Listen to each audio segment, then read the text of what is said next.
अखंड ज्योति अगस्त 2021। क्रांति के प्रणेता श्री अरविंद। श्री अरविंद क्रांतिकारी होने के साथ साथ दार्शनिक भी थे। उनकी चेतना की प्रखरता के कारण उन्हें समाज ने महर्षि की उपाधि से नवाजा। वे क्रांतिकारी इसलिए थे कि वे देश की स्वतंत्रता और क्रांतिकारियों के लिए काम करते थे। वे सशस्त्र क्रांति को वैचारिक आधार पर भी पुष्ट कर रहे थे और दार्शनिक इसलिए थे कि उन्होंने मनुष्य के क्रम विकास का एक नया सिद्धांत गढ़ा। दर्शन शास्त्र में जीव वैज्ञानिक चार्ल्स डार्विन के साथ उनका नाम भी लिया जाता है। अगर श्री अरविंद के जन्म और परिचय की बात करें तो उनका जन्म 15 अगस्त 1872 को कलकत्ता में हुआ। श्री अरविंद के पिता केडी घोष अंग्रेजी सभ्यता के पोषित तथा अंग्रेजों के प्रशंसक थे। कितना आश्चर्य कि पिता अंग्रेजों के प्रशंसक, लेकिन उनके चारों बेटे अंग्रेजों के लिए ही सिरदर्द बन गए। श्री अरविंद के पिता ने उन्हें 5 वर्ष की अवस्था में दार्जिलिंग के लोरेटो कॉन्वेंट स्कूल में दाखिल करवा दिया, जिसका प्रबंधन यूरोपीय लोग करते थे। श्री अरविंद अपने बाल्यकाल के 7 वर्षों तक ही भारत में रहे, जिसके बाद पिता ने उन्हें भाइयों के साथ इंग्लैंड भेज दिया, जहां मैनचेस्टर के एक अंग्रेज परिवार में उनका पालन पोषण हुआ। महर्षि अरविंद ने ब्रिटेन में अपनी शिक्षा सेंट पॉल स्कूल और कैम्ब्रिज यूनिवर्सिटी के किंग्स कॉलेज से प्राप्त की। पश्चिमी सभ्यता में पले बड़े महर्षि अरविंद एक दिन भारतीय संस्कृति के व्याख्याता होंगे, ऐसा शायद किसी ने सोचा भी नहीं होगा। फरवरी 1893 में महर्षि अरविंद भारत लौटे। ब्रिटेन से लौटने के पश्चात उन्होंने बड़ौदा कॉलेज में अध्यापन कार्य किया। यही वह समय था जब बंगाल विभाजन के परिणाम स्वरूप देश में सन 1857 के पश्चात क्रांति की ज्वाला एक बार फिर प्रखर हो रही थी, जिसका केंद्र कलकत्ता ही था। महर्षि अरविंद बड़ौदा से कलकत्ता भी आते जाते रहते थे, जहां वे क्रांतिकारी गतिविधियों में सहयोग करने लगे। बंगाल के महान क्रांतिकारियों में से एक महर्षि अरविंद देश की आध्यात्मिक एवं स्वतंत्रता के लिए क्रांति की पहली चिंगारी थे। उन्हीं के आह्वान पर हजारों बंगाली युवकों ने देश की स्वतंत्रता के लिए हंसते हंसते फांसी के फंदे को चूम लिया था। सशस्त्र क्रांति के पीछे उनकी ही प्रेरणा थी। बड़ौदा से कलकत्ता आने के बाद महर्षि अरविंद आजादी के आंदोलन में उतरे।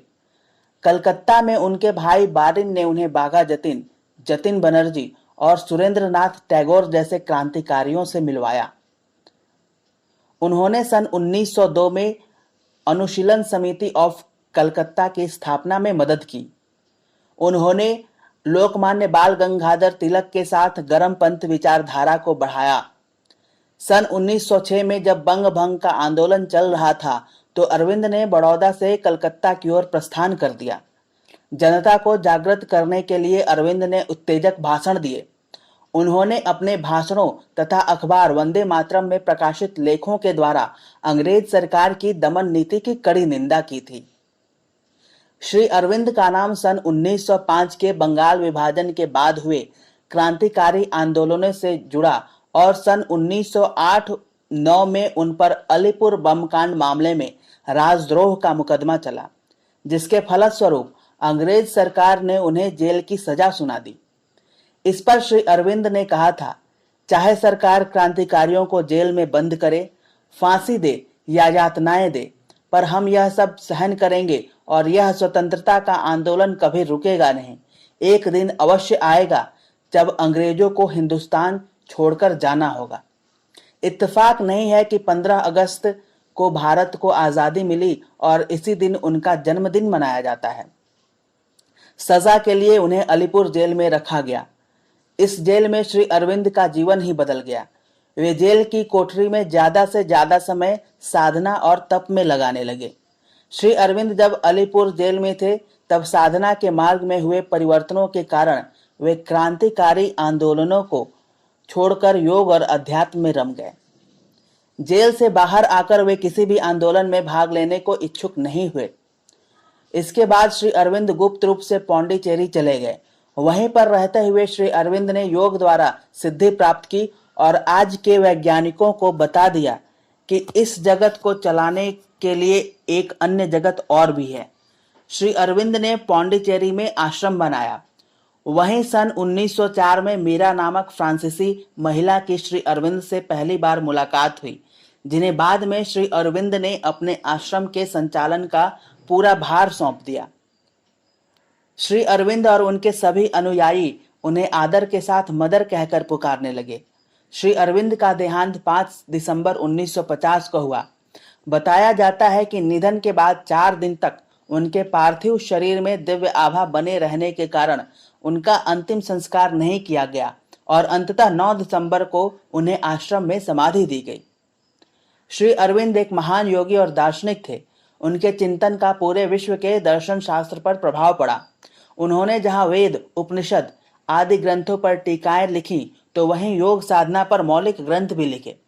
खासकर उन्होंने डार्विन जैसे जीव वैज्ञानिकों के सिद्धांत से आगे चेतना के विकास की यात्रा का वर्णन किया और समझाया कि किस तरह धरती पर जीवन का विकास हुआ। श्री अरविंद निष्क्रिय क्रांतिदर्शी नहीं थे, वे स्वदेशी के प्रवर्तक थे। शिक्षा के क्षेत्र में वे राष्ट्रीय कॉलेज के आचार्य के रूप में आए और छात्रों के समक्ष आदर्श रखा कि भारत माता के लिए पढ़ो और तन, मन एवं जीवन को उनकी सेवा के लिए शिक्षित करो। विदेश जाओ ताकि वह विद्या लाओ जिससे भारत माँ की सेवा हो। कष्ट रहो ताकि माता प्रसन्न हो। श्री अरविंद का जीवन विरोधाभासों से भरा था। राजनीति में वे सशस्त्र क्रांति के उद्घोषक थे। ब्रिटेन में बम बनाने के पूर्व ही श्री अरविंद के अनुयायी क्रांतिकारियों ने बम बना लिया था। अलीपुर बम केस मुजफ्फरपुर में जिलाधिकारी किंग्सफोर्ड पर किए गए ऐसे ही प्रयास का परिणाम था। सन 1896 से 1905 तक उन्होंने बड़ौदा रियासत में राजस्व अधिकारी से लेकर बड़ौदा कॉलेज के फ्रेंच अध्यापक और उपाचार्य का कार्य किया। साथ ही रियासत की सेना में क्रांतिकारियों को प्रशिक्षण भी दिलाया। हजारों युवकों को उन्होंने क्रांति की दीक्षा दी थी। विदेश प्रवास पर घुड़सवारी की परीक्षा में न बैठने के कारण वे डरपोक कहे जाते थे, पर वे बड़ौदा नरेश सयाजी राव गायकवाड़ के साथ घुड़सवारी पर जाते थे। एक बार एक वृद्धा ने न पहचानकर महाराज से बोझा उठवाने को कहा था। महाराजा बोझा उसके सर पर रखवा ही रहे थे कि श्री अरविंद का घोड़ा वहां आ पहुंचा। श्री अरविंद मुस्कुरा रहे थे। महाराज ने कारण पूछा तो उन्होंने कहा, देख रहा हूं, जिसे प्रभु ने बोझा उतारने का काम दिया है वह बोझा चढ़ा रहा है।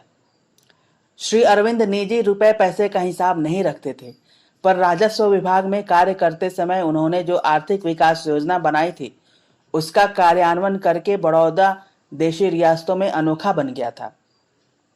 वे रिश्वत और दस्तूरी प्रथा पसंद नहीं करते थे। यही कारण है कि उन्होंने दस्तूरी नहीं ली और वह काम छोड़ दिया। बड़ौदा रियासत में दस्तूरी चलती थी। एक बार एक जमींदार के काम को श्री अरविंद ने करने से इनकार कर दिया था। कुछ दिनों बाद उन्हें मेज पर 500 रुपए का लिफाफा मिला। पूछने पर सभी मुस्कुराने लगे। अंत में चपरासी ने बताया कि उसी जमींदार की दस्तूरी में से आपका हिस्सा है। श्री अरविंद ने दीवान से शिकायत की तो वे भी मुस्कुराए और उस कार्य को छोड़कर श्री अरविंद बड़ौदा कॉलेज में एक फ्रेंच अध्यापक के रूप में अध्यापन करने लगे। अध्यापन युग में वे मुंबई के इंद्रप्रकाश में ब्रिटिश शासन के विरुद्ध उग्र लेखों के लिए प्रसिद्ध थे। अचानक बंगाल में क्रांति यज्ञ की ज्वाला को धधकाने के लिए उन्होंने रुपए 665 मासिक की नौकरी छोड़ दी तो छात्रों ने समझा कि उन्हें अच्छी नौकरी मिल गई होगी। उन्होंने श्री अरविंद से पूछा, सर आपने यहाँ पढ़ाना छोड़ दिया? हाँ, श्री अरविंद का संक्षिप्त सा उत्तर था। सर वहां आपको कितना वेतन मिलेगा? 150 रुपए। छात्रों को विश्वास हो गया कि वे पागल हो गए हैं। वस्तुतः यह एक सन्यासी का त्याग था। श्री अरविंद पर धर्मपत्नी मृणालिनी और बहन सरोजनी का दायित्व भी था, अतः पैसे की जरूरत होने के बावजूद उन्होंने कठिनाई का मार्ग चुना, जबकि उनके बड़े भाई विनय भूषण कूच बिहार और महिषादल जैसे रियासतों के दीवान बनकर ऐश्वर्यपूर्वक रहते थे। श्री अरविंद कलकत्ता आए तो राजा सुबोध मलिक की अट्टालिका में ठहराए गए, पर जनसाधारण को मिलने में संकोच होता था, अतः वे सभी को विस्मित करते हुए छक्कू खानसामा वाली गली में रहने आ गए। श्री अरविंद ने वर्तमान बांग्लादेश में जाकर किशोरगंज में स्वदेशी आंदोलन प्रारंभ किया। उनका वेश बन गया धोती और चादर। उन्होंने राष्ट्रीय विद्यालय से भी अलग होकर क्रांतिकारी पत्रिका वंदे मातरम का प्रकाशन प्रारंभ किया। इसी के साथ विप्लवी युवकों को चुन चुनकर उन्होंने संगठन में शामिल किया। चंद्रनगर के जिस अज्ञात अध्यापक ने वंदे मातरम को पत्र लिखा था, श्री अरविंद ने उसे खोज निकाला और वंदे मातरम के संपादकीय विभाग में रख लिया। वही प्रख्यात विप्लवी उपेंद्र बंदोपाध्याय थे। ऐसे विप्लवी गण श्री अरविंद के संस्पर्श में आके भारत माता के लिए प्राण न्यौछावर कर सके। उपेंद्र श्री अरविंद द्वारा स्थापित विप्लवी प्रशिक्षण केंद्र मानिकगता बगीचे में शस्त्र और शास्त्र के प्रशिक्षक भी बने थे। एक दिन तड़के पुलिस अधीक्षक ने श्री अरविंद के घर छापा मारा। श्री अरविंद चटाई पर लेटे थे। पहले तो पुलिस अधीक्षक को यकीन ही नहीं हुआ कि 18 वर्ष लंदन में पढ़ा कोई व्यक्ति ऐसे रह सकता है। पर साथ के मजिस्ट्रेट ने जब मेज पर लैटिन और ग्रीक के शब्दकोश देखे तो उन्होंने उनकी कमर में बंधी रस्सी को खोलने का हुक्म दे दिया था। अलीपुर बम केस में फांसी के अभियुक्तों के लिए बनी कोठरी में श्री अरविंद के साथ 2 कंबल और 1 तसला था, जिससे वे स्नान करते, पानी पीते और उसी में दाल लेकर रोटी डुबा कर खाते थे। 9 मई 1919 को वे जेल से छूटे। उनका जीवन गीता में वर्णित संबुद्धि का प्रतिफल था। स्वदेशी आंदोलन की आर्थिक चोट से बंगाल का विभाजन तो स्थगित हो गया था, पर स्वाधीनता के लिए सशस्त्र क्रांति को ही वे श्रेयस्कर मानते थे। उत्तरपाड़ा की सनातन धर्मरक्षणी सभा के कार्यकारी सचिव अमरेंद्र चट्टोपाध्याय ने जब क्रांति दीक्षा लेनी चाही तो उन्हें श्री अरविंद के पास ले जाया गया। अमरेंद्र ने कल्पना के विपरीत देखा कि लंदन में पले बढ़े श्री अरविंद आधी धोती ओढ़े बैठे हैं। उन्होंने पूछा कि स्वाधीनता के लिए सर्वस्व त्याग का संकल्प है क्या? अमरेंद्र ने उत्तर दिया था कि जितना बाकी था वह आज आपको देखकर पूरा हो गया।